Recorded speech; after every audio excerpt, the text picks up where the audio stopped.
Donc voilà le fameux manuel de méditation sur le Lamrim dont je vous ai parlé hier et ce matin.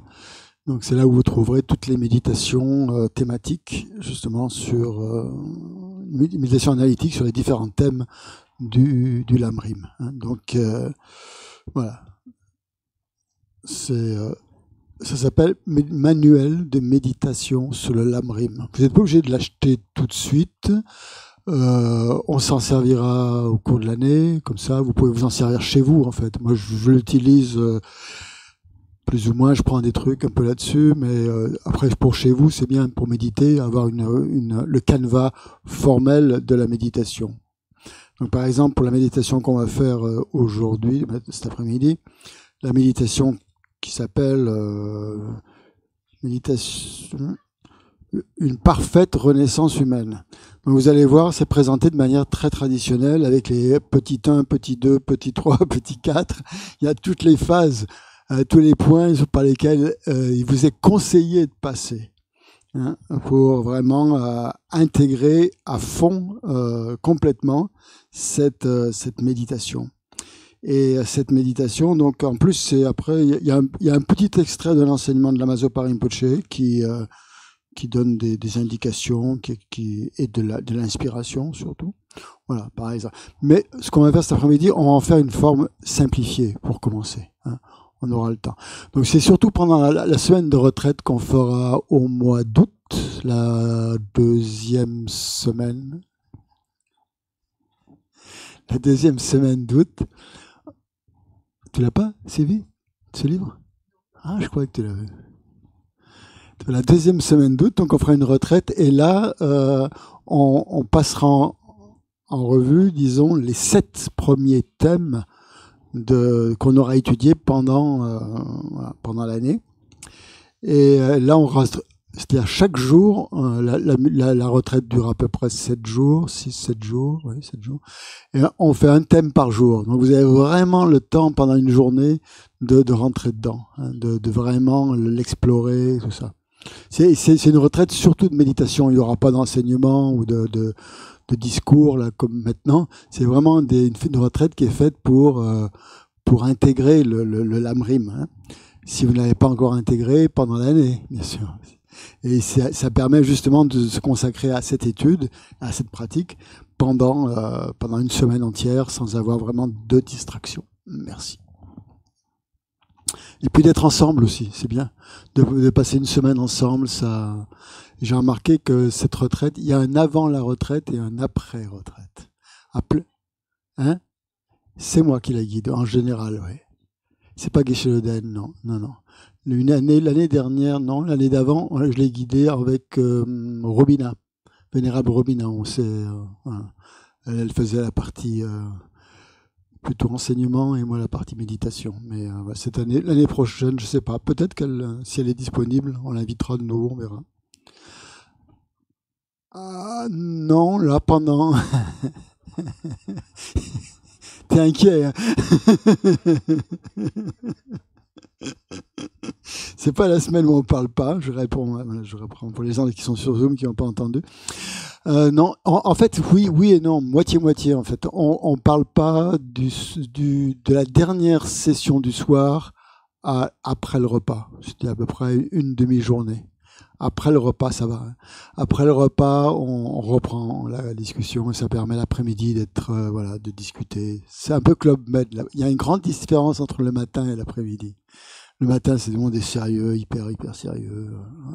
C'est bien, il est très, très, très discipliné, très concentré, c'est super. Super à voir, très, très, très bien.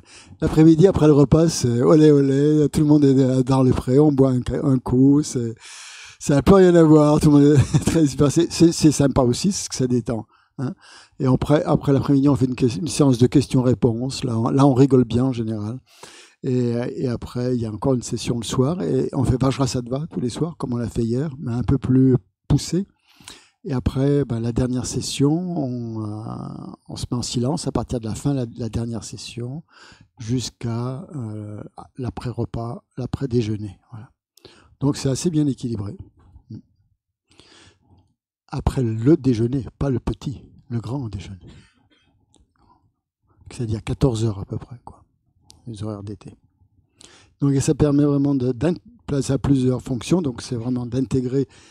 C'est surtout de la méditation analytique qu'on fait, mais on fait plein de choses en fait pendant cette semaine-là. On fait la méditation de stabilisatrice, la méditation analytique, on récite beaucoup de prières, on fait des prosternations pour faire un peu de gymnastique, on fait des offrandes sur les bols. Enfin, on accumule plein de mérites de plein de façons, de multiples façons, et ça reste assez léger quand même. C'est pas c'est pas quelque chose de difficile. Après, pendant les sessions, il peut s'élever des choses assez particulières, mais bon, après, c'est chacun, hein, en fonction de chacun. Mais c'est très bien. Donc, il y a une semaine, pour vous, ça sera la première semaine, ce sera la deuxième semaine d'août. Et donc, vous ferez une autre semaine l'année suivante. Il y aura une autre semaine, ça sera la troisième semaine d'août à ce moment-là, ou la quatrième, je sais pas, on verra. Et ceux qui ne pourront pas faire la retraite cette semaine, l'année prochaine, donc en 2025, vous aurez la possibilité de faire les 2 semaines en 2026, d'un coup. Alors c'est plus intense, hein, bien sûr. Mais c'est pas mal aussi, ça permet vraiment de tout voir. Et là, vous aurez tout vu en 15 jours. On aura clôturé le cursus de découverte du bouddhisme et vous aurez vu toutes les méditations importantes. Et bien sûr, ces méditations, après, vous devez les faire, vous les connaissez bien, en général, à la fin, et vous pouvez les faire n'importe comment. Il n'y a pas besoin de lire un livre. Il suffit que vous vous asseyez et tous les points sont bien clairs, en général. Et s'ils ne sont pas clairs, ben, vous regardez le manuel, c'est pas grave. Voilà. Donc voilà le but, un petit peu de cette découverte du bouddhisme, de vous amener à intégrer le Lamrim. Je voulais dire quelque chose à partir de... Ah oui, c'est ça que je voulais vous dire. Si vous ne le savez peut-être pas, mais tous les matins avec Geshe Loden, on fait des pratiques, ce qu'on appelle les pratiques quotidiennes, et de 8h30 à environ 9h15. Donc si vous êtes disponible, si vous n'êtes pas encore au travail ou ailleurs, vous pouvez vous connecter. Vous allez sur le lien des pratiques quotidiennes sur le site, et vous pouvez faire les pratiques avec nous. Donc dans la Gompa, donc il y a un petit groupe dans la Gompa, mais il y en a beaucoup plus sur Zoom. Il y a une trentaine de personnes environ, 25-30 à peu près sur Zoom, tous les jours qui se connectent. Et donc on fait la pratique tous ensemble, et c'est Geshe Loden qui la guide. Hein, c'est pas moi. Moi je suis aux machines. C'est demain, oui, demain. Demain, Geshe Loden sera peut-être pas là parce qu'il est parti à Biarritz, donc je sais pas s'il sera de retour encore. Mais on l'a fait. C'est moi qui la guide sinon, s'il est pas là. Donc c'est l'un ou l'autre. Mais on l'a fait de lundi au vendredi, cette pratique. Donc vous pouvez, et c'est axé sur le Lamrim en fait. Donc on va pas faire il y aura pas de méditation analytique, mais ce sera plus des méditations il y aura un guru yoga avec l'Amatson Kappa, par exemple. Donc l'Amatson Kappa, c'est lui qui a écrit le Lamrim, hein. Donc c'est le maître lequel on s'inspire pour faire cette pratique. Donc c'est comme si on recevait cette transmission en fait directement de l'Amatson Kappa par le biais de Geshe Loden, qu'il a beaucoup pratiqué, qui continue sans doute à le pratiquer. Peut-être pas, non, je sais pas. Il est peut-être au-delà de tout ça, sûrement d'ailleurs. Et voilà, et donc on récite des mantras, on fait voilà, c'est surtout récitation de prière, récitation collective, et c'est assez porteur, hein, je trouve. Ça change la journée, hein. Les gens qui le suivent, ils sont addicts, hein. Ils y sont tous les matins, et, il y en a même qui sont à la réunion et qui se connectent, voilà, qui ne manquent pas un jour, hein. Et, voilà, tout le monde dit que c'est assez, ça transforme quand même la journée, voilà. Donc si vous avez envie, ne vous en privez pas, voilà, connectez-vous à 8h30. On commence à 8h30 pile. Si vous êtes en retard, c'est pas grave. Voilà. Bien, donc on va maintenant passer à la méditation analytique et prendre un exemple. On va prendre l'exemple qui s'appelle la parfaite renaissance humaine. Donc c'est ça qu'on va... Bon, alors, avant de méditer, le problème c'est que juste méditer comme ça ne va peut-être pas vous dire grand-chose pour l'instant. Le but de cet enseignement sur la précieuse existence humaine, c'est de nous faire prendre conscience justement que notre vie actuelle, c'est pas n'importe quoi. C'est pas comme ça, elle nous est pas arrivée toute seule. On a quand même beaucoup de chance, ce qu'on appelle fortune, très fortuné, on dit dans les enseignements, pas au sens de financier, mais l'heureuse fortune, disons, d'avoir cette naissance, et pas seulement une naissance humaine, mais une parfaite naissance humaine. Et c'est le mot parfait qui est important ici. Parce qu'une naissance humaine, il y a plein de gens qui ont des naissances humaines. Hein.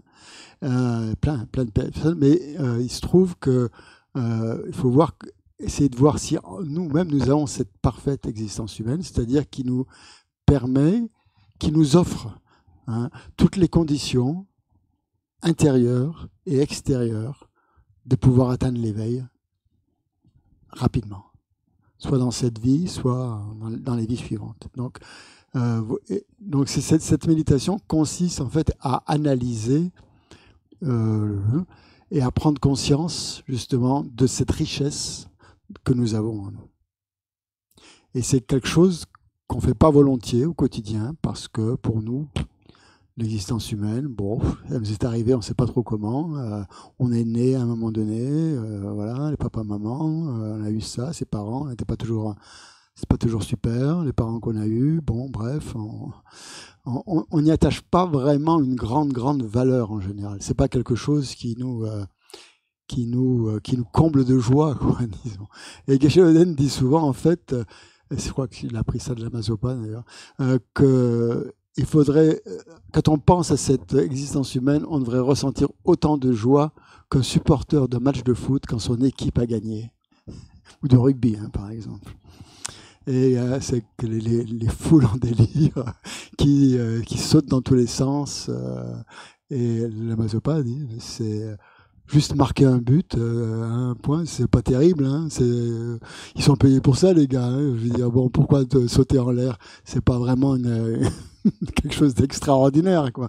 Tandis que nous, ce qu'on a maintenant, c'est vraiment quelque chose d'extraordinaire.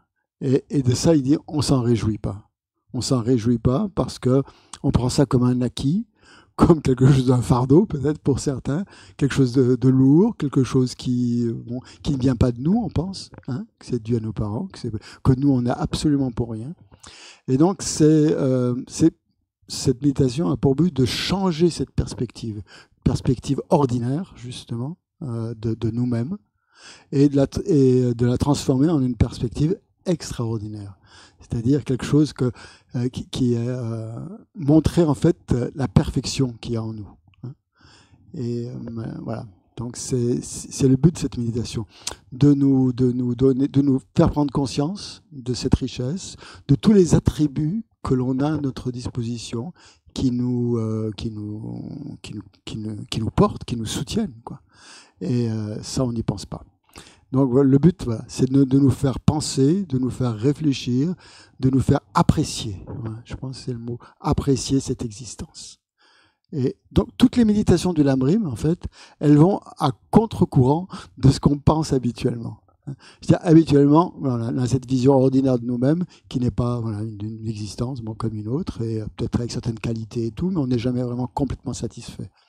Eh bien, ces méditations vont justement changer cette perspective ordinaire et amener quelque chose de beaucoup plus beau, en fait, quand on pense à ça. Ça ne veut pas dire que ça ne va pas développer de l'orgueil, ça va juste développer de l'appréciation, et de l'appréciation, de la joie, hein, de la joie, beaucoup de joie. En fait, cette méditation, il y a un ami qui disait, c'est un antidépresseur qu'on prend tous les matins si on médite là-dessus. Et ça marche à tous les coups. Justement, ça coupe, ça tranche cette vision de nous-mêmes d'un peu, un peu défaitiste, un peu cette dépréciation qu'on peut avoir pour soi-même. Donc, c'est surtout conseillé pour les gens qui ont une tendance à s'auto-déprécier. Et donc, ça les aide à amener plus de confiance, plus de joie, plus d'estime pour soi. Et ça, c'est nécessaire pour avancer sur la voie, d'avoir cette estime de soi. Donc c'est une première méditation, en fait, du Lamrim, de prendre conscience de cette parfaite existence humaine. Parfois on dit précieuse existence humaine, parfois on dit parfaite, vous avez trouvé les deux termes, bon, ça revient à peu près au même. Comment on dit bétain? On dit la précieuse existence humaine, ouais. C'est intéressant parce qu'on utilise le mot Rinpoche. Un Rinpoche, ça désigne à la fois un être réincarné, comme un maître, comme le Dalai Lama, on les appelle tous des Rinpoche. Et c'est le même terme qu'on utilise pour la précieuse vie. Rinpoche veut dire précieux. Donc c'est le même mot qui est utilisé quand on parle 1000 Rinpoche, la précieuse vie humaine, littéralement. Voilà. Que dire encore de ça? Ouais, d'où ça commence en fait? Comment ça commence cette histoire de précieuse vie humaine? En fait, c'est dans un sutra. Le Bouddha raconte, il y a une histoire qui est racontée, c'est dans la vie du Bouddha. Je me souviens plus où on la trouve exactement. Enfin, c'est très connu, mais je ne sais plus dans la source exacte. C'est dans les vies du Bouddha. Ouais. Le Bouddha avait réuni tous ses disciples. Et un jour, il leur avait dit, imaginez que le sol, que la terre est recouverte par un océan, en fait. Il n'y a qu'un océan partout. Donc il leur faisait imaginer la terre comme comme un grand océan. Et il dit, au fond de ce grand océan, de cet océan immense qu'est la terre, il y a une tortue. Il y a une tortue qui vit au fond de l'eau. Et cette tortue, elle est aveugle. Elle est aveugle, en plus. Et elle monte à la surface une fois tous les 100 ans. Une seule fois tous les 100 ans à la surface de l'océan. Et elle sort sa tête hors de l'eau pendant un très court instant. Très, très court instant. Et puis après, elle est obligée, elle doit redescendre complètement au fond des abysses. Voilà. Et imaginez, il leur dit que sur cet océan, il y a comme une espèce d'anneau, un anneau en or, il dit, qui flotte au gré des courants, au gré des marées, au gré des vents, tout ça, qui est complètement ballotté à droite, à gauche, et voilà, comme une espèce de bouée, en fait, une espèce d'anneau comme ça. Et le Bouddha leur demande quelles sont les probabilités que la tortue puisse, au moment où elle remonte à la surface, que sa tête passe dans l'anneau. Waouh, les disciples ont dit, mais c'est pratiquement impossible, quoi. Il n'y a aucune chance, mais très très peu, mais c'est inimaginable, que voilà, c'est pratiquement impossible. Il leur dit, c'est pareil pour notre précieuse existence humaine. C'est exactement comme ça. C'est une chance incroyable que, par miracle, on ait réussi comme ça dans cet immense océan qu'est le samsara, en fait. C'est ça que nous qui sommes aveugles, parce que nous sommes complètement enveloppés par l'ignorance, on ait eu la chance, l'opportunité de passer, lorsqu'on est arrivé à la surface, d'avoir passé notre tête dans cet anneau, anneau d'or, qui représente la richesse, les enseignements du Bouddha, en fait. Donc, cette illustration, déjà, elle peut nous amener dans un certain état méditatif, de nous faire voir que cet enseignement du Bouddha a pour but de nous montrer que là où ce que nous sommes, en fait, eh bien, c'est une opportunité exceptionnelle qui ne se représentera peut-être jamais plus. Et pas peut-être, c'est-à-dire sûrement. On a eu cette chance une fois, et c'est une fois seulement. Et donc voilà, c'est à ça que vous dépensez quand on pense à la précieuse existence humaine. C'est pour ça qu'on l'a dit précieuse, parce qu'on l'a obtenue pour une fois. On ne sait pas si on va l'obtenir de nouveau. Rien ne nous garantit que dans la vie prochaine, lorsqu'on va mourir dans la vie prochaine, on retrouve une aussi bonne existence humaine, avec autant de facilité, de qualité, d'attributs, de plein de choses, de richesse au niveau intérieur, au niveau extérieur, et que c'est quand même quelque chose d'absolument extraordinaire que ce qu'on a entre nos mains. Rien ne nous garantit qu'on va l'obtenir de nouveau, qu'on va être capable de la... Parce que l'idée, c'est que cette précieuse existence humaine n'est pas venue sans cause. Dans le bouddhisme, tout vient avec des causes. Tout est le résultat de causes. Donc, ça veut dire que pour avoir obtenu cette existence humaine, il a fallu en créer les causes à un moment donné. Et ces causes étaient forcément des causes extrêmement vertueuses. On ne peut pas obtenir une naissance, d'après le Bouddha, on ne peut pas obtenir une naissance humaine comme ça, par miracle. C'est comme un miracle, en fait, mais dont on aurait créé les causes dans nos vies antérieures et qui aurait abouti à ça. Donc, la question qu'on se pose à ce moment-là, c'est est-ce que je suis en train de créer les causes actuellement dans cette vie pour pouvoir avoir de nouveau, dans la vie prochaine, une aussi bonne existence humaine? Et il y a une réflexion à faire par rapport à ça. déjà. Est-ce que je suis voilà, en train de... Est-ce que ma vie, avec mes pensées, mes émotions, mes actes, mes paroles, me porte, me donne l'assurance, en fait, que je vais avoir une naissance humaine dans la vie prochaine. Donc il y a un premier constat. Donc, la première chose, en fait, c'est se réjouir. Le deuxième, c'est de prendre ce constat, justement, il n'y a aucune certitude. Le Bouddha dit qu'elle est extrêmement difficile à obtenir, aussi difficile que l'histoire de la tortue au fond de l'eau. En plus qu'elle est très fragile. Hein.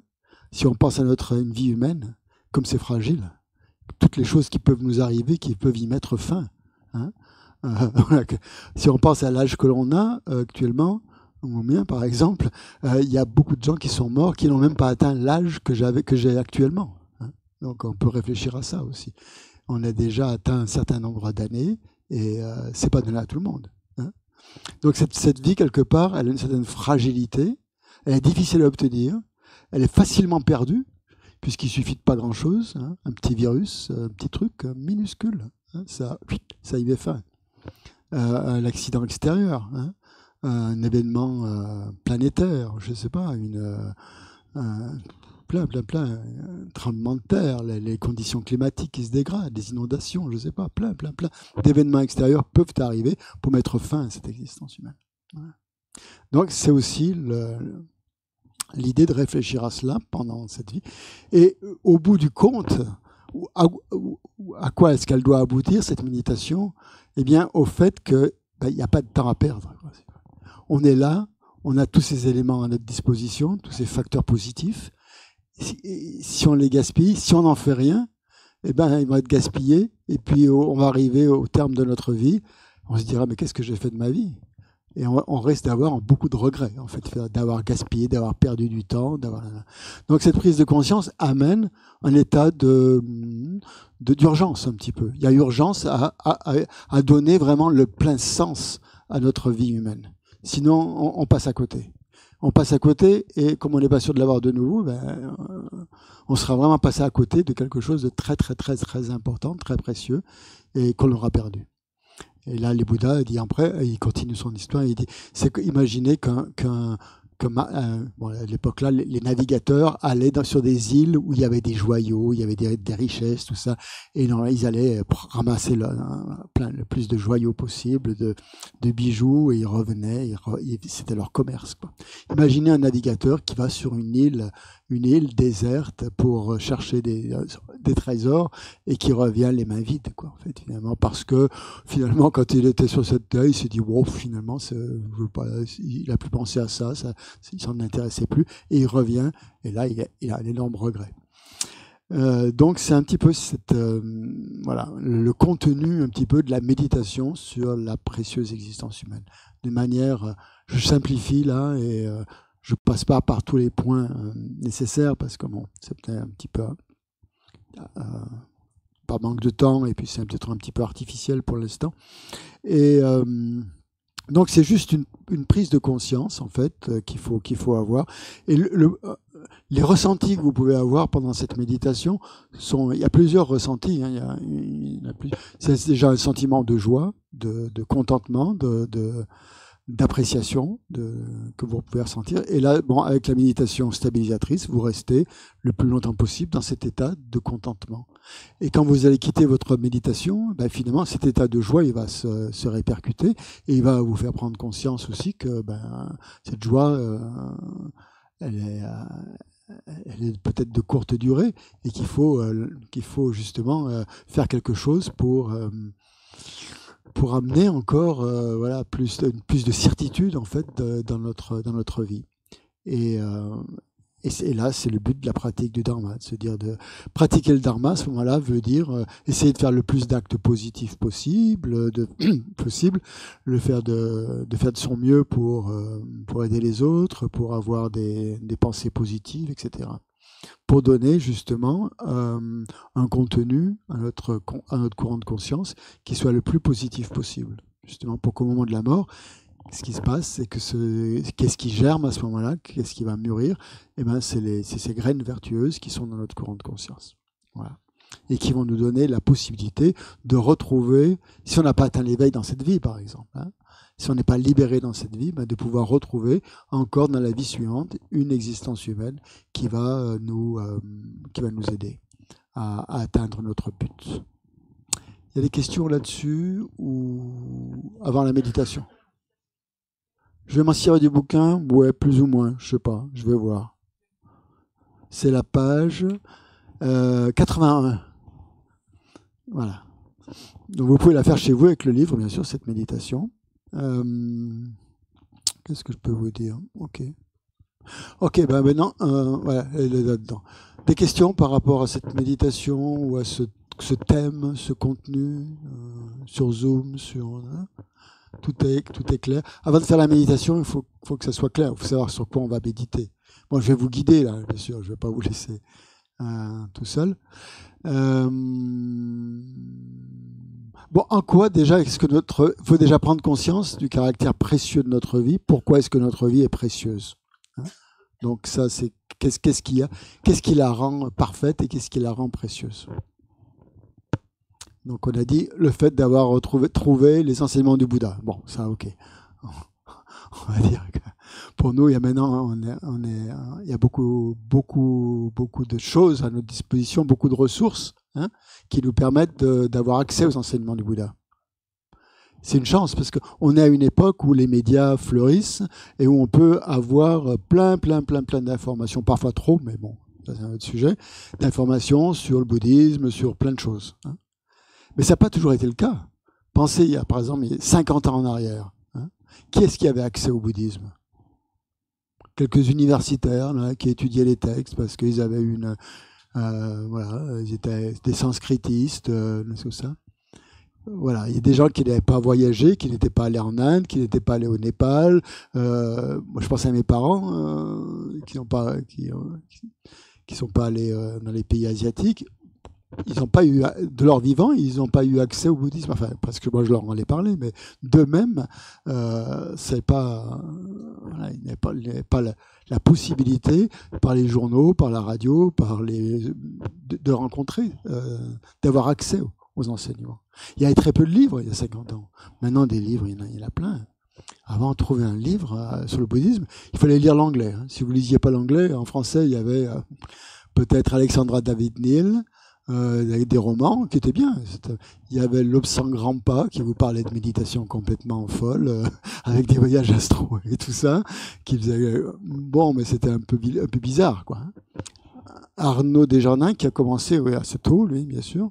Mais bon, c'était Arnaud Desjardins, bien sûr. Mais même avant ça, si on prend avant ça, quelques érudits dans les universités de Louvain qui avaient traduit des manuels du sanskrit et qui étaient pratiquement incompréhensibles parce que lire ces livres, ça ne disait rien. C'était trop technique, quoi.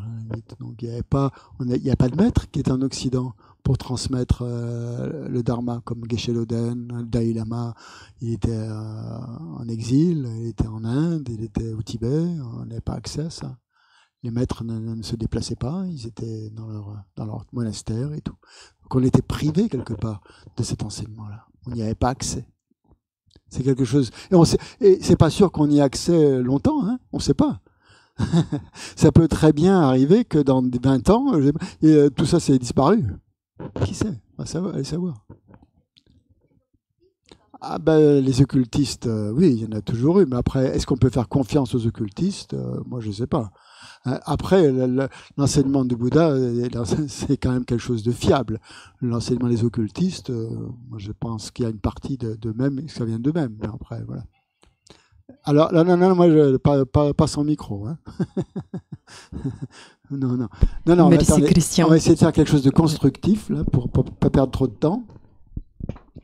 Parce que je lis un bouquin là d'historique et j'apprends que des lamas tibétains se trouvaient dans les années 20, 30, ils étaient installés à Berlin et que Hitler s'était beaucoup inspiré de. Il y en avait quelques-uns, oui, mais il n'y en avait pas beaucoup. Il y avait quelques-uns, effectivement, qui ont été invités dans les universités dans des chaires d'études asiatiques pour transmettre mais d'une manière très intellectuelle, quoi. Il y en a eu, bien sûr, hein, mais très peu comparé à maintenant. Donc le côté justement d'accès à l'enseignement, voilà. Ça c'est quelque chose qui nous paraît très facile maintenant. Ça nous paraît très facile. Mais c'est pas valable pour tout, dans tous les temps, et c'est pas valable pour tout le monde. Quoique maintenant, vous allez me dire, tout le monde a plus ou moins accès à Internet, même sur les îles désertes, pratiquement désertes ou pas, où il y a très peu de gens, il y a un accès, voilà. Maintenant, c'est assez répandu, mais bon.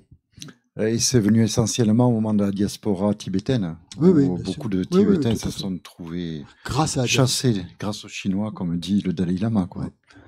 Voilà, c'est les conditions qui ont fait ces conditions-là qui ont fait qu'on ait pu avoir accès maintenant à ces enseignements, qu'on a pu étudier, peut-être. Tout est facile maintenant, hein. On peut étudier le tibétain sur Internet. Il y a plein de gens qui enseignent sur Internet, c'est très facile. Donc ça, c'est un côté, voilà, sur quoi on peut méditer, une chose sur laquelle on peut méditer pendant cette méditation. Sur quoi est-ce qu'on peut méditer aussi là-dessus? Donc le côté de l'accès à l'enseignement qui est facile pour nous, qui est une chance, qui est une richesse qu'on a actuellement à notre portée, qui ne va pas durer toujours, c'est un phénomène impermanent. Est-ce que vous voyez d'autres choses sur lesquelles on peut méditer pendant cette méditation? Oh, c'est ça. Ça rejoint un petit peu, mais c'est vrai, c'est l'enseignement et la possibilité de rencontrer des maîtres. Voilà, vous voulez rencontrer un maître authentique, vous avez Geshe Loden à l'Institut Vajrayogini dans le Tarn, très facile d'accès, il suffit de prendre rendez-vous, vous pouvez même avoir son WhatsApp si vous me le demandez, non je vous le donnerai pas. Non, mais très facile d'accès, et il y en a pas mal de maîtres comme ça dans tous les pays maintenant, qui sont implantés dans pratiquement tous les pays d'Occident ou occidentalisés, même en Afrique. Voilà, il y a beaucoup de maîtres tibétains qui enseignent le Dharma. Donc l'accès à des maîtres, ouais, c'est là quelque chose qui est. Donc l'accès à l'enseignement, l'accès aux maîtres. Alors attends, prenez le micro, levez la main, c'est bien, c'est discipline. Notre état de santé individuel aussi, que nous sommes en capacité de recevoir ces enseignements. Ok, notre état de santé, on va dire général, voilà, on a des facultés qui nous permettent de les voir, de recevoir ces enseignements, aussi bien auditifs que visuels, etc., qui nous... notre santé au sens... on peut se déplacer, par exemple, pour venir faire une retraite, écouter des enseignements, suivre un cursus. On peut... toutes ces conditions donc, de santé, au sens général, hein, disons, de santé mentale aussi, hein, de santé mentale. C'est-à-dire il y a des gens qui sont... Leur esprit est fermé ou perturbé et très perturbé, disons plus que le nôtre peut-être, j'en sais rien encore, qui peuvent pas avoir accès à ça parce qu'il n'y a pas suffisamment de stabilité, par exemple, où ils vivent des choses extrêmement dures au niveau mental et avec beaucoup d'intensité très forte et qui leur interdit de suivre une voie de manière graduelle, de manière progressive, de manière stable et construite et tout ça. Et c'est une grande souffrance. Donc avoir les conditions physiques, avoir les conditions mentales favorables, suffisamment de stabilité, mentale, on va dire, au sens général, ouais. Donc, ça fait pas mal. Ça commence à faire des choses intéressantes sur lesquelles méditer. Sylvie. C'est qui la rend précieuse. Ah, justement, c'est ça qu'on est en train de voir. Qu'est-ce qui la rend précieuse? Donc, on est en train d'examiner ça pour méditer dessus. On a également la liberté de suivre l'enseignement du Bouddha. C'est ça. Ok, très bien. On parle aussi de manière traditionnelle, quand on parle de cette précieuse existence humaine, on parle des libertés et des richesses. On dit, bon, je rentre pas dans les détails, on dit qu'il y a 8 libertés et 10 richesses. Et ça, c'est dans les enseignements traditionnels. Vous pouvez les voir, quelles sont ces 8 libertés, quelles sont ces 10 richesses. Mais je préfère que vous les trouviez par vous-même, comme ça plus intéressant. Et donc, voilà, la liberté déjà de pouvoir y avoir accès. On n'a pas un dictateur qui nous empêcherait, par exemple, d'avoir accès à ces enseignements ou d'être dans une forme de dictature religieuses, politiques ou autres, qui nous empêcheraient l'accès. Donc effectivement, il y a à ce niveau-là, il y a une liberté sociale, on va dire, politique, historique aussi, et c'est pas, on l'a actuellement. C'est pas tous les pays. Bon, maintenant peut-être si, je sais pas, mais il y a quelques années, par exemple en Russie, par exemple, l'URSS, ils n'avaient pas accès à ça. En Chine, n'en parlons pas. L'enseignement du bouddhisme et le Bouddha, alors que le bouddhisme a été très très florissant en Chine, mais le courant historique a fait que voilà, à une époque, les Chinois ne pouvaient plus y avoir accès. Maintenant, ils ont de nouveau accès, de différentes manières. Donc, liberté, effectivement, de démocratie. Enfin, bon, je ne sais pas comment on peut dire. Liberté, oui. Ouais. Eric, il y a aussi, on pense aux maîtres authentiques qui sont, mais on ne pense pas aussi les gens qui ont été autour près d'eux, qui ont formé la Sangha. Qui ont formé la Sangha. Ok, ça c'est une très bonne chose aussi. La Sangha aussi. Avoir une Sangha à notre disposition, à proximité, disons. La Sangha, c'était une communauté qui, qu'est-ce que c'est que la Sangha? Oui, c'est une communauté finalement qui vit selon les préceptes, selon les vœux, selon les préceptes du Bouddha en quelque sorte. Donc, et ça, effectivement, comme tu le dis, c'est assez nouveau dans notre histoire, qu'il y ait des communautés monastiques comme ça dans notre pays qui sont détentrices en fait de l'enseignement du Bouddha d'une manière authentique, et qui sont des moines, qui ont des vœux, qui portent la robe, qui ont une éthique parfaite, qui vivent en communauté et qui préservent, qui détiennent, qui préservent l'enseignement du Bouddha, et avec qui on peut aller à Nalanda, par exemple, le monastère des moines, ou on peut aller à Dorje Pamo, le monastère des nonnes, et avoir un contact avec une Sangha ordonnée, par exemple. Donc il y a la Sangha ordonnée, et puis il y a la Sangha des disciples comme nous, qui sommes des laïcs, aussi qui formons une sorte de communauté, en quelque sorte, où on s'entraide les uns les autres, par enseignement, différentes pratiques, ce qu'on veut, où on forme une communauté. Et ça, c'est intéressant aussi, ça, c'est porteur aussi. Il y a quelques années, il n'y avait pas de communauté monastique. Le monastère de Nalanda, il a quoi, une 50aine d'années, à peu près, quelque chose comme ça, à peu près. Avant ces 50 ans, non, il n'y avait rien du tout ici. Il y avait très très peu de communautés monastiques. Il y en avait peut-être en Suisse, parce que les Tibétains étaient arrivés en Suisse, en premier lieu, en Europe. Et à Paris, il y avait aussi des communautés vietnamiennes. Il n'y a pas que les Tibétains, bien sûr. Là, on parle beaucoup des Tibétains, mais on peut penser aussi aux communautés vietnamiennes qui existent dans certains endroits, Thich Nhat Hanh, Paris, les capitales européennes. Il y a des sanghas. Mais là, je parle plus du bouddhisme tibétain en particulier. Il n'y avait pas de sangha du bouddhisme tibétain. Donc, il fallait... les sanghas vietnamiennes, on n'avait pas forcément l'intérêt d'aller dans les sanghas vietnamiennes. On n'était pas forcément introduit en tant qu'occidental. C'était pas très, très, très facile d'accès, quoi, disons. Pas parce qu'eux ne voulaient pas, mais nous, on n'avait peut-être pas cette démarche-là à faire. Voilà. Ouais, vas-y. Ouais. Jules Ferry qui a instauré l'instruction publique et puis la démocratisation de l'enseignement. Ouais. Il y a beaucoup plus de gens qui sont aptes à comprendre une philosophie qui n'est quand même pas facile. Exactement, c'est aussi un point, exactement aussi. Après, l'éducation qui s'est développée, et on peut le voir maintenant, même par rapport à 50 ans, il y a la conscience aussi des gens qui a complètement changé depuis certaines années, on dit depuis le Covid, mais c'est vrai, nous on le ressent particulièrement dans les centres bouddhistes, où il y a quand même un intérêt assez important maintenant pour le bouddhisme, qu'il n'y avait pas forcément il y a 20 ans en arrière. Il y avait toujours des gens intéressés, mais maintenant il y a quand même une espèce de recrudescence.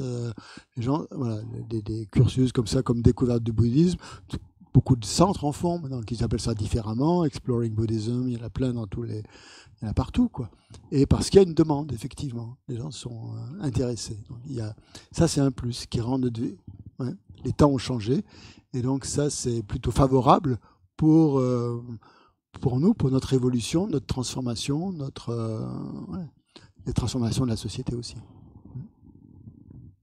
Donc, ça commence à faire des choses extérieures, des choses intérieures, qu'on a vu, des choses liées à l'enseignement du Bouddha, comme les maîtres, comme la Sangha.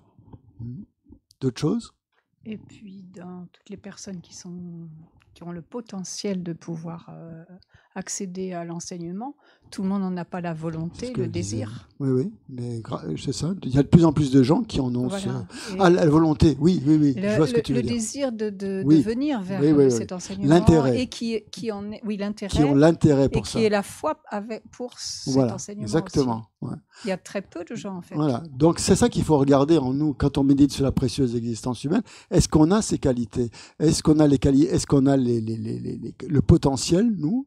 L'intérêt? L'intérêt, c'est important. Il y a des tas de gens qui ont une naissance humaine, on va dire, mais qui n'ont pas la parfaite existence humaine parce qu'ils n'ont pas cet intérêt. Et c'est ça qui la rend aussi parfaite ou précieuse, c'est d'avoir cet intérêt pour ça. Si on l'a pas, on passe à côté. Il y a des tas de gens qui n'ont pas cet intérêt. Pour eux, le bouddhisme, ça leur dit absolument rien. C'est même la majorité des gens, je pense, quand même, qu'ils n'ont pas forcément l'intérêt de venir faire on est des extraterrestres pour eux, quoi, de passer notre temps un dimanche après-midi alors qu'on pourrait aller se promener dans les forêts à chercher des champignons. Ou à la chasse. Voilà.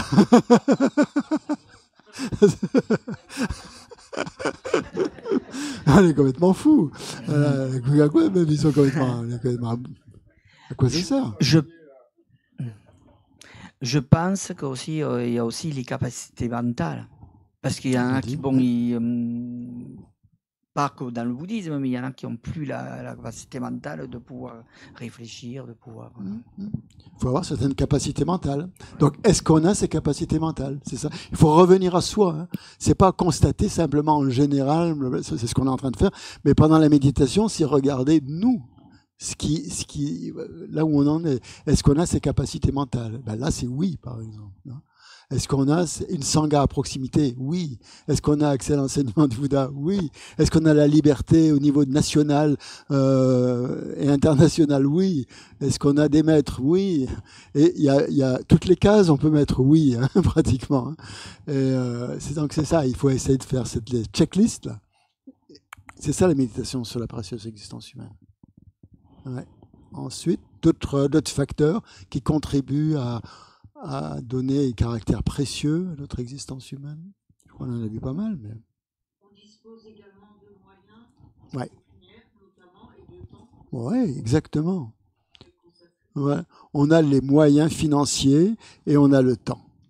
Chose que n'avaient pas nos prédécesseurs, nos parents, nos grands-parents.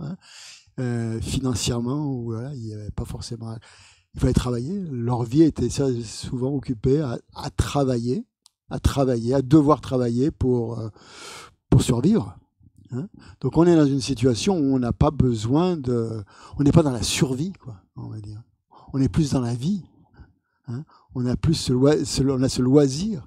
Quand on parle aussi, on dit liberté aussi et loisir. On le traduit parfois comme ça, ce mot Delcho, c'est-à-dire les richesses et le loisir, en fait, les loisirs ou liberté. On a le loisir de pratiquer le dharma. Il n'y a rien qui nous en empêche. Il n'y a que nous, en fait, si on ne le pratique pas, c'est nous. Mais on a vraiment, financièrement, on peut. On est dans une société riche. On n'est pas obligé de travailler 20 heures sur 24 pour pouvoir survivre. Alors, ça, c'est pas donné à tout le monde. C'est sûr, malheureusement. Il y a des...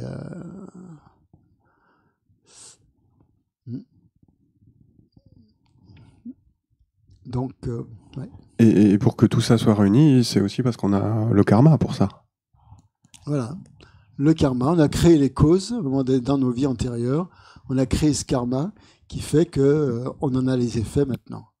Et donc ça, c'est un peu l'apothéose, effectivement, puisque on dispose de ce karma extrêmement positif qui nous donne accès à tous les aspects de l'enseignement du Bouddha. Et les Tibétains ils insistent beaucoup aussi là-dessus, c'est-à-dire qu'on pourrait avoir accès qu'à certains aspects de l'enseignement du Bouddha, comme c'était possible à une époque, mais nous, on a accès à tout. On peut même avoir accès au tantra. C'est-à-dire les enseignements les plus secrets, les plus cachés, les moins divulgués, quoique maintenant ils le sont assez assez, mais quand même, il faut recevoir des initiations, c'est quand même tout un truc. Et dans les textes, ils disent que l'enseignement du Tantra, c'est pas tous les Bouddhas qui l'enseignent. On a eu la chance de naître à une époque où le Bouddha Shakyamuni, c'était il y a 2500 ans, maintenant il n'est pas là, enfin il n'est pas là, physiquement. Il m'entend, excusez-moi. Je me suis trompé. Il a enseigné les tantras. Les Bouddhas, il y a eu d'autres Bouddhas avant le Bouddha Shakyamuni, hein, ils n'ont pas enseigné les tantras. Maitreya, le prochain Bouddha, je ne sais pas s'ils vont enseigner les tantras, peut-être pas. Donc c'est surtout Shakyamuni, hein, le fait d'être né dans l'ère du Bouddha Shakyamuni, à l'époque cosmique du Bouddha Shakyamuni, qu'on ait accès à ces enseignements des tantras qui sont les plus, je sais pas comment dire là, les plus rapides pour atteindre l'éveil, disons. Et donc ils sont disponibles. Il y a des tas de gens qui les pratiquent dans notre monde. Dans les monastères tibétains, il y a énormément de gens qui pratiquent les tantras pour atteindre l'éveil le plus rapidement possible, avec cette motivation.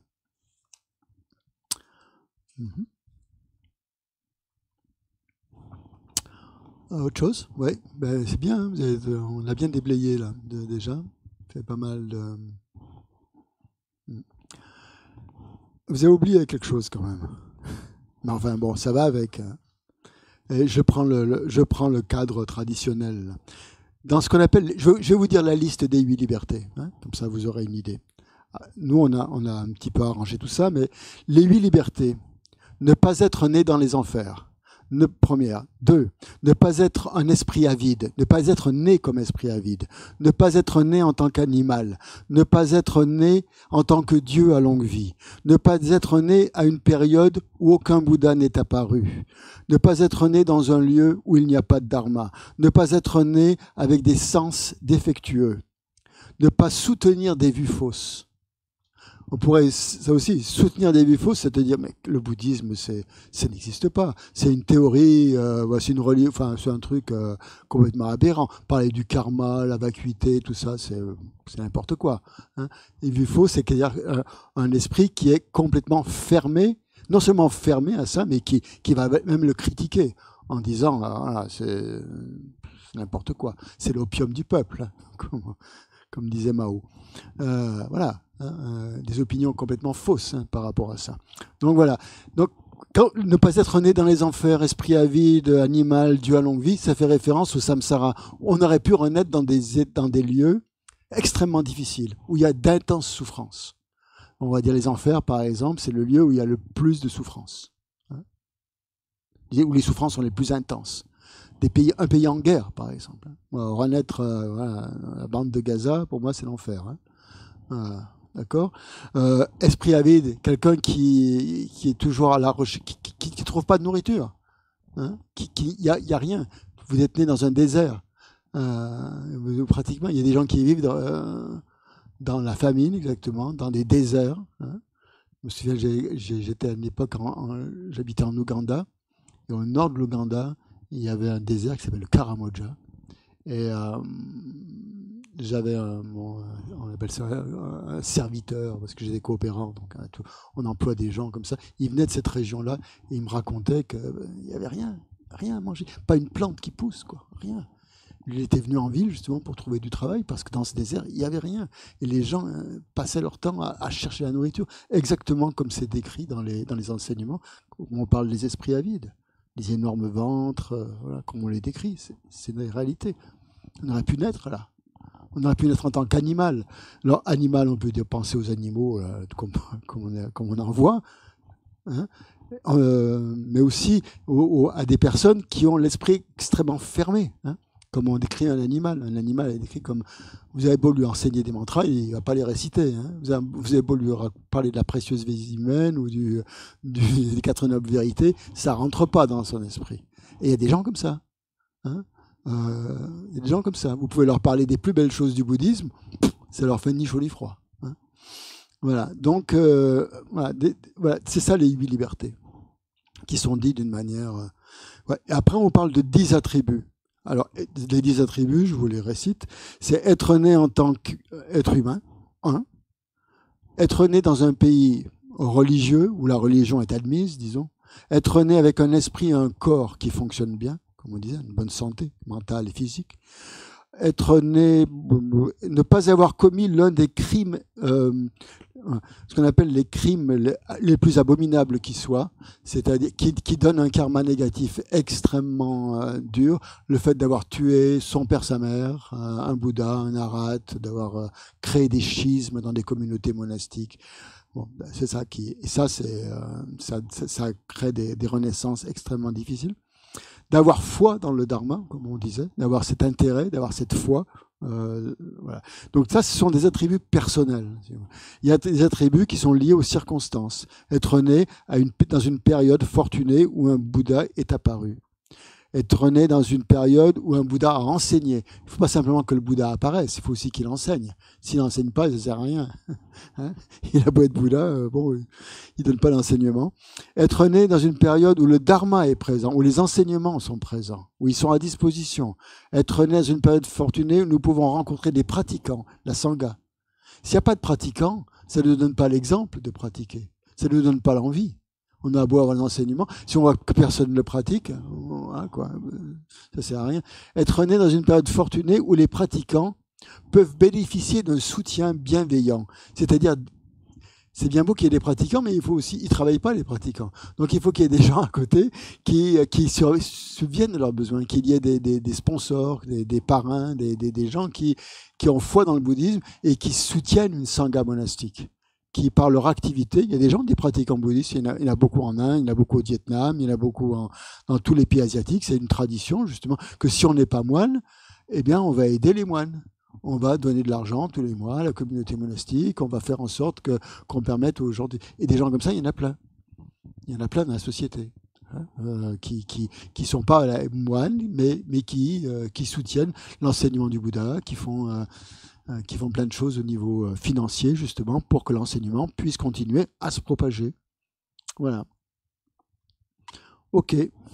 Donc, on va peut-être méditer. On va faire juste une courte méditation. Après, on fera une pause, parce qu'il y a des gens qui m'ont demandé de pouvoir partir, de rentrer chez eux parce qu'ils habitent loin. Donc, on va quand même donner un petit goût de cette méditation. Donc, vous prenez la posture de méditation.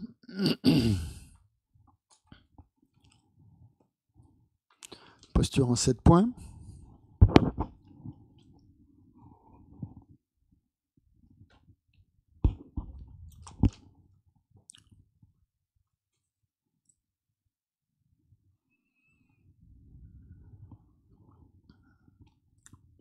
Prenez quelques instants pour vous concentrer sur la respiration, sur le souffle, pour amener votre esprit dans un état de calme et de sérénité. Disposition nécessaire pour méditer.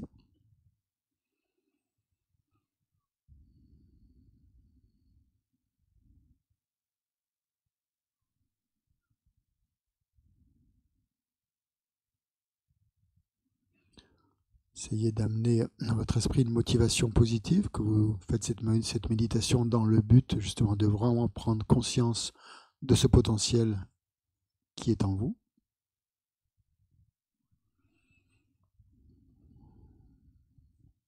Et de pouvoir être plus à même justement de le développer de manière bénéfique pour vous et pour les autres.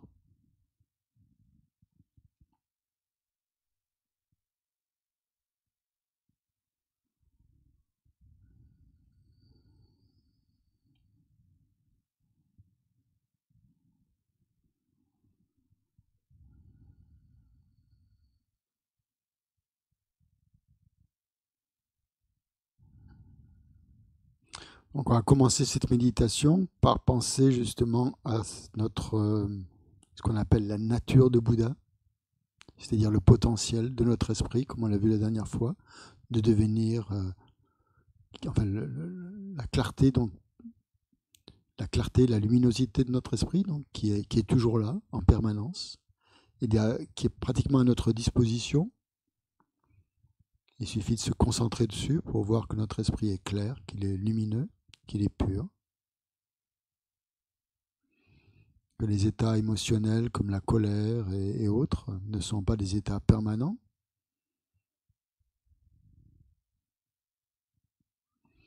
que cet esprit est transformable, cet esprit que l'on a actuellement, donc on peut le transformer, on peut le développer.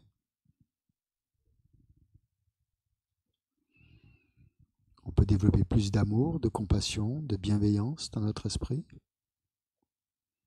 Donc essayez de ressentir déjà une appréciation de ce potentiel, de votre potentiel.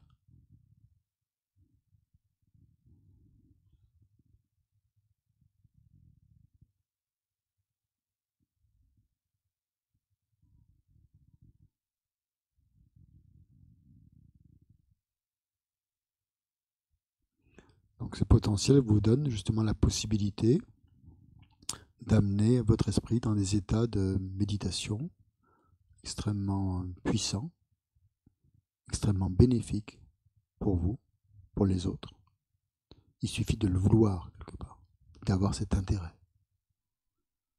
Donc regardez si vous avez cet intérêt.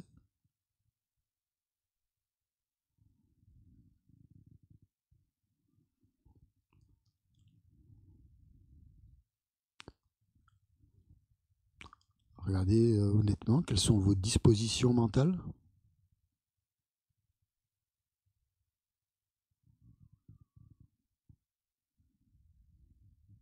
De manière très profonde. C'est de toucher ce point sensible dans votre esprit ou dans votre cœur où vous avez vraiment envie d'être bénéfique aux autres, de pouvoir aider les autres, vos proches, et plus loin encore.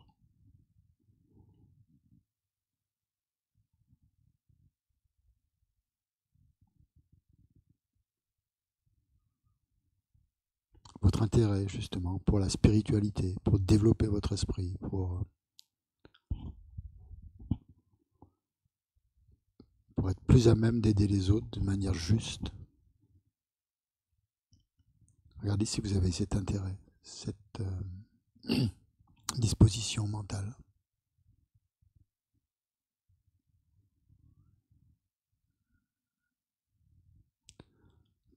Si vous avez du mal avec la nature de Bouddha, vous pouvez simplement penser à votre intelligence humaine, notre intelligence humaine, qui nous rend capables de grandes choses. Déjà de comprendre des choses profondes, subtiles même.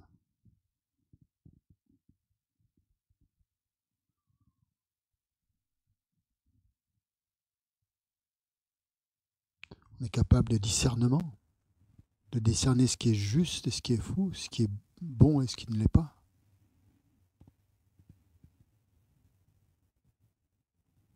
C'est pas tout le monde qui a cette capacité.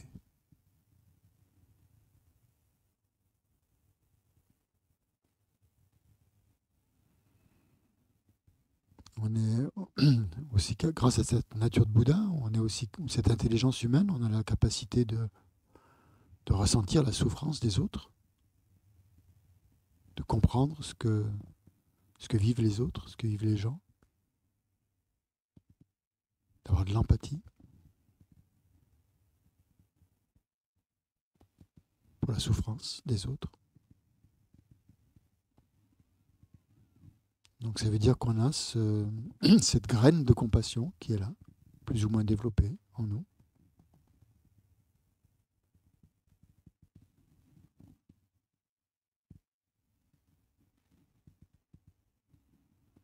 Donc essayez de vous relier le plus possible à ce potentiel donc, qui nous rend capable de rendre notre vie vraiment bénéfique, vraiment de donner un sens profond à notre vie. Pas simplement pour nous, mais aussi pour les autres.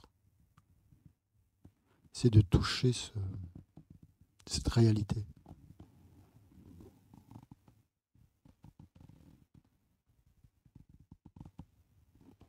Et quand vous la touchez, même légèrement, vous pouvez y amener votre concentration dessus. Voilà, le temps que ça dure.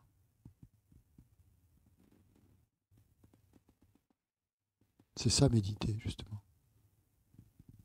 Amener ce ressenti et après se concentrer dessus. Même un court instant, même si ça dure 10 secondes.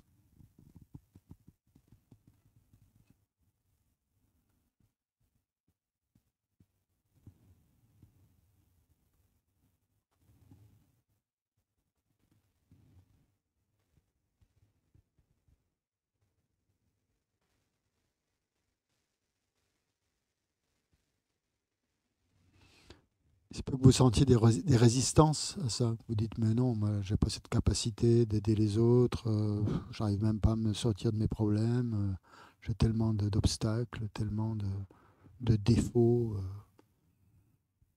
Si ça surgit, regardez qu'en fait, que ces défauts, c'est ce que vous voyez de vous-même, ne sont pas des choses permanentes.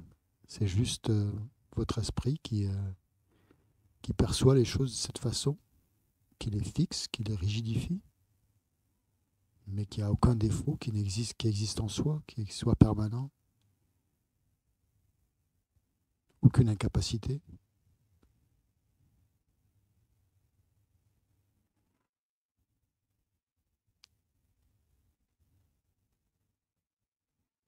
Et que même ces défauts donc, peuvent être réduits, peuvent être diminués, et finalement aussi complètement éliminés.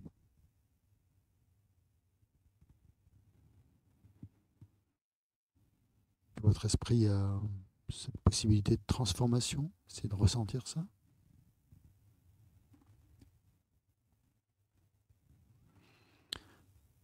Maintenant, pensez que ce potentiel de transformer notre esprit que l'on a à notre disposition, d'éliminer tous les défauts, les choses négatives, c'est pas tout le monde qui a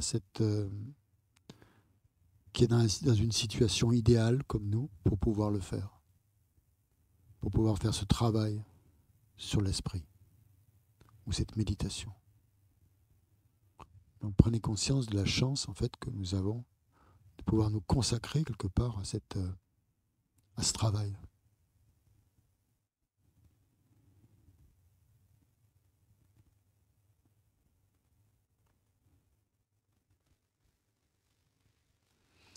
C'est de penser à des gens justement qui, à cause de différents problèmes, de difficultés physiques ou mentales, n'ont pas cette possibilité.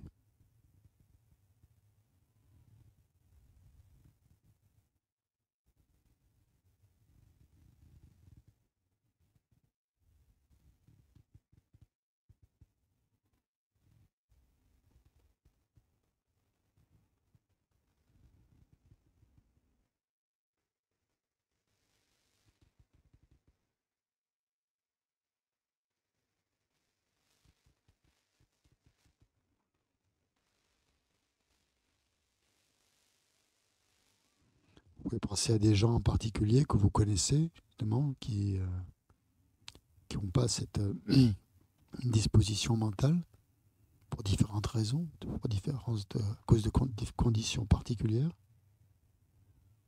qui rencontrent certaines difficultés et qui en souffrent, mais qui n'ont pas la volonté forcément de faire quelque chose pour sortir de cette situation.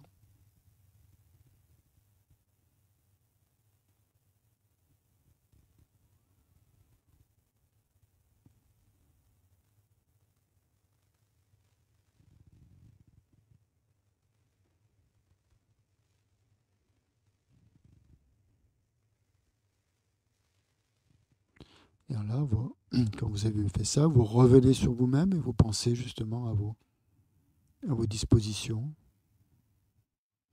à vos facultés, à vos ressources.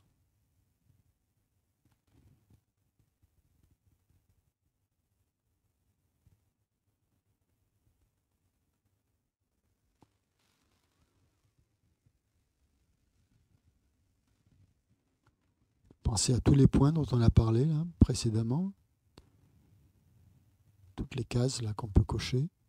Essayez de les passer en revue et regardez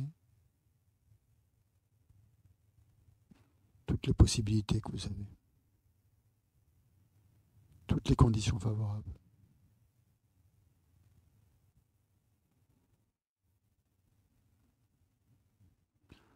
Donc c'est ça la méditation analytique.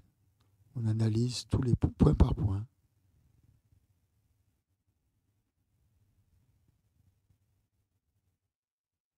Et à chaque fois, il y a quelque chose qui nous touche.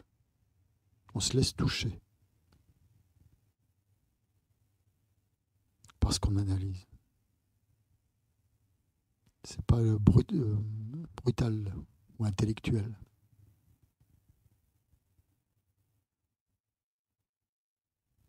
quelque chose qui nous touche le cœur à chaque fois.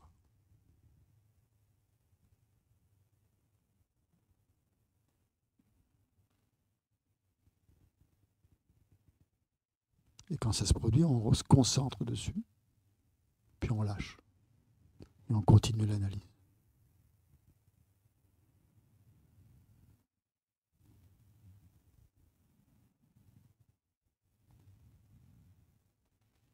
Bon, là, je ne parle plus, je vous laisse méditer.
Je vais vous lire une citation de Dilgo Khyentse. Les habitants de cette planète se comptent par milliards. Mais combien d'entre eux sont conscients qu'il est rarissime de jouir de cette précieuse existence humaine? Combien parmi ceux-là s'emparent de cette chance pour pratiquer les enseignements? Et parmi ceux qui s'engagent sur la voie, combien persévèrent et parviennent à l'accomplissement ultime? En réalité, ces derniers sont aussi rares que les étoiles de l'aube, comparées à celles qui brillent par une nuit claire. L'existence humaine est la seule dans laquelle on souffre suffisamment pour éprouver l'impérieux désir d'échapper au cycle des renaissances, sans pour autant être privé des circonstances nécessaires pour entraîner son esprit à atteindre l'éveil. Si nous ne profitons pas de cette chance inestimable, nous n'aurons pas d'autre choix que de dévaler, comme une pierre, la pente qui mène aux mondes inférieurs du samsara.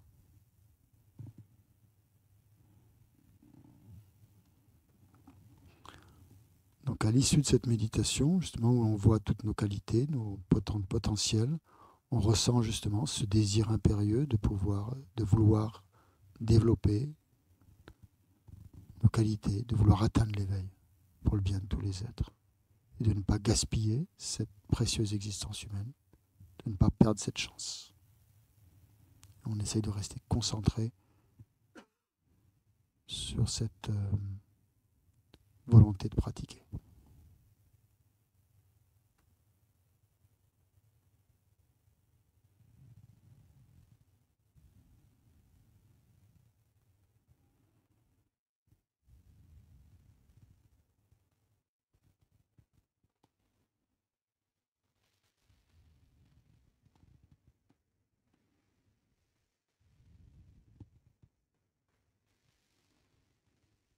En pensant, ça serait vraiment bête de passer à côté d'une telle opportunité.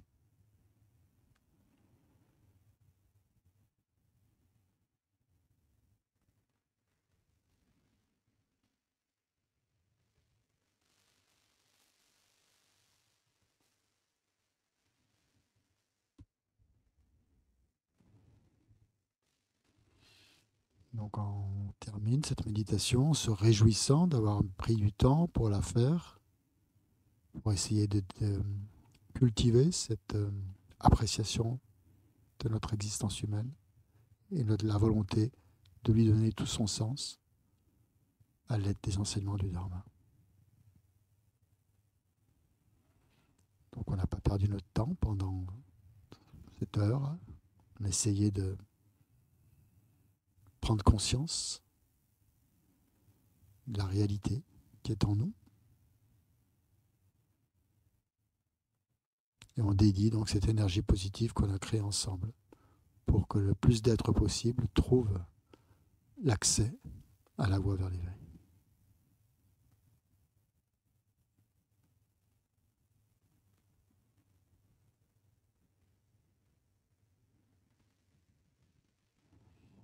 Voilà, on peut faire une petite pause maintenant.